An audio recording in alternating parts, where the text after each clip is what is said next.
What is up, you guys? JPTV 3000, same YouTube channel as always. Night shift, and we talking about oil field related stuff. And this same pump again. It's windy, dusty. These are you two oil or grease canisters. Oilers or greasers. You can use oil. We use 7590 in these. We're gonna come on down. These are your center tank fields. So you've got pipe on pipe FR gel. What these are is those three tanks up there. So you can fill those from down here over here on the side. We don't really use those, if ever. Actually, never. We never use those. This is your battery box. This is for turning on your controls. Give you an example. On. And I would come over here,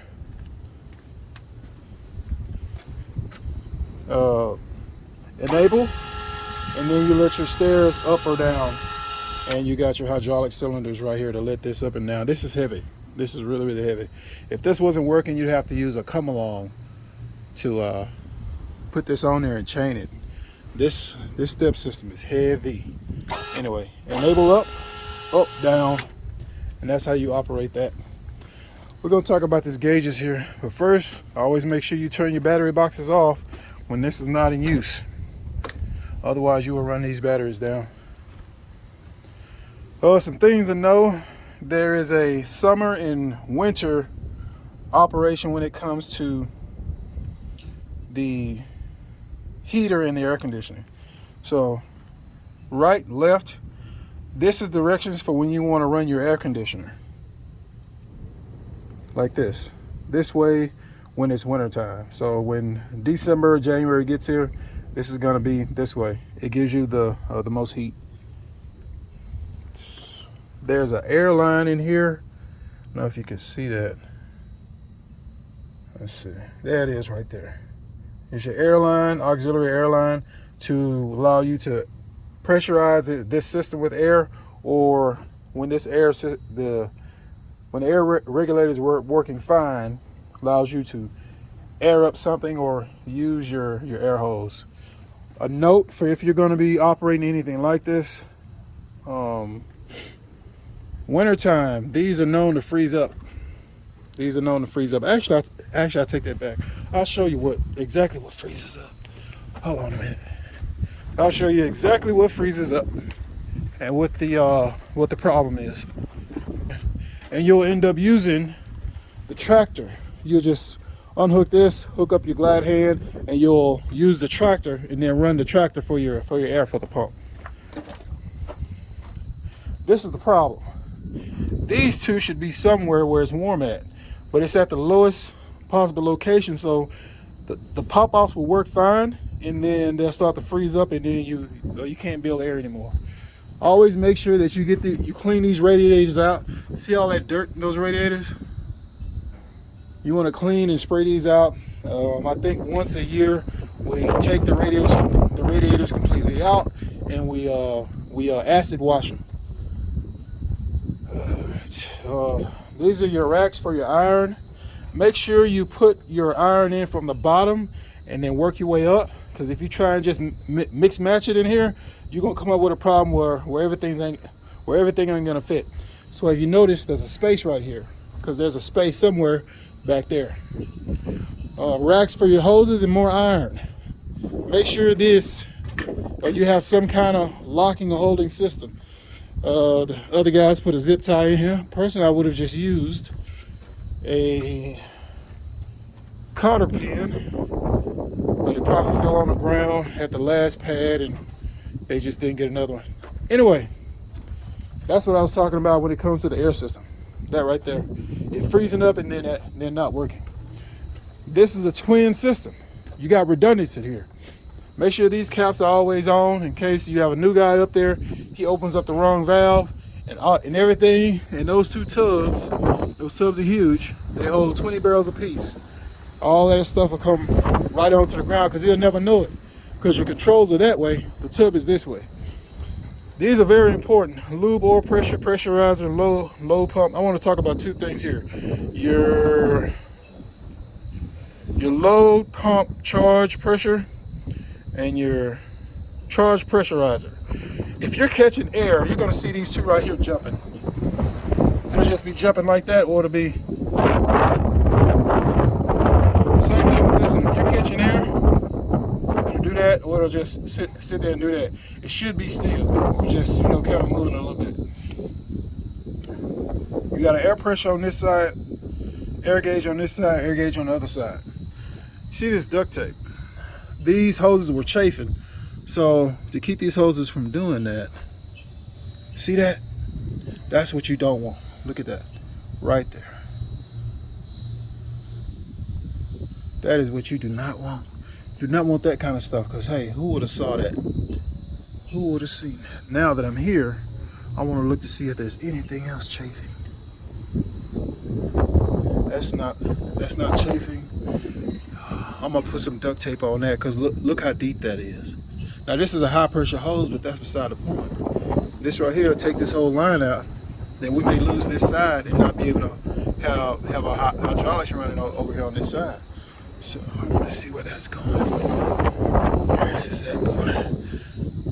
Where is that going? Anyway, that's it right there. Yep, that's it. I found it. It's this rail coming out this block. But anyway, let me finish talking to y'all about what we're talking about. After a while, these will start to seize up. It doesn't matter what you do. You can PB blaster it. It doesn't matter. It's just going to be a headache to try to get open.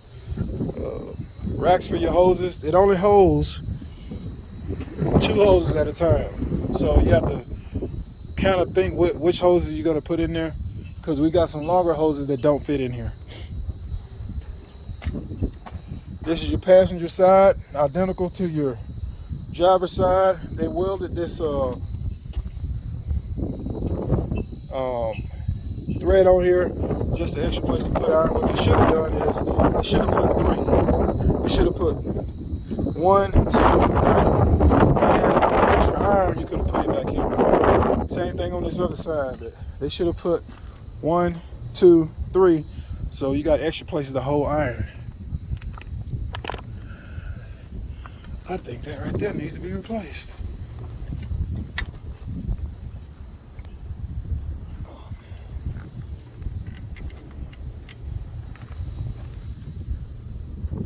you see that? See that little piece of trash in there? Look at that. Where did that come from? Actually, you know what? It's all good. But as far as pump related stuff, I always look at these and see if it's not closing all the way. For example, that's closed.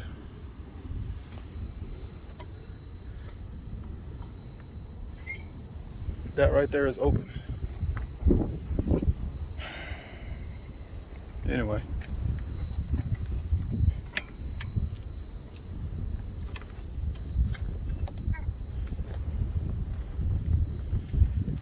I think I talked about the transducers. This right here allows you to read pressure. Sometimes these have to be changed out. These transducers will go bad, or sometimes it's just this line will go bad. And it may not have any chafing marks on it or anything. This line or this right here might go bad. This right here is a pop-off. You set these to what you want your maximum pop-off pressure to be. Like let's say if you set it to 10,000. You pressure this up to 10,000, water will come out of here. This is your manual pressurizer valve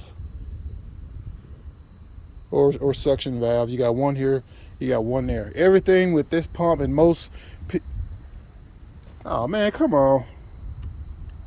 And most pieces of equipment in the oil field is all about double isolation.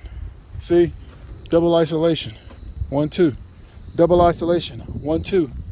Double isolation. 1, 2. Double isolation. 1, 2. Or double isolation. 1, 2. Same thing on the other side. Double isolation. 1, 2. So this is your power in fluid that's already been topped off. You want to also look at the clarity and the color of this fluid. Your 2-speed, always check the clarity and the color. Your transmission, always check the clarity and the color. Oil, same thing, but oil is going to be black with the amount of hours that we run this stuff. I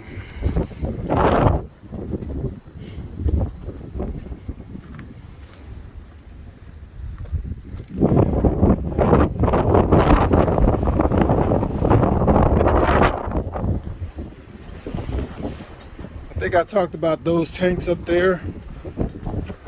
Talked about this. Told you about the airlines, iron racks, these caps. Don't lose these caps, because you're gonna find out they're hard to come by unless somebody leaves one somewhere and you can swipe it. These are your air actuated valves. These are all air actuated. You lose air, you can't operate any of these valves.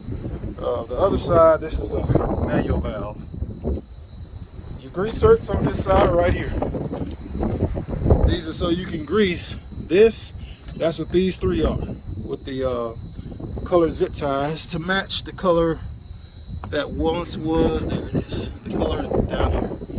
So these three, and then the green three go to these three over here.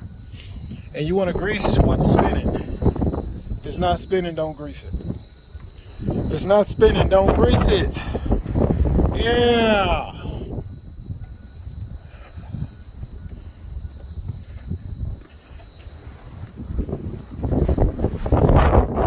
This right here is your box with your packing and your other tools to do maintenance on your fluid in on either side.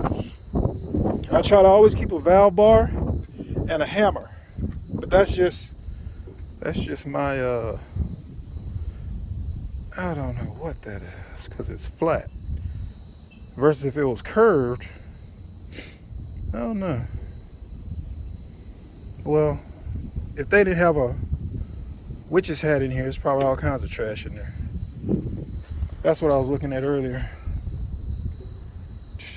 But yeah.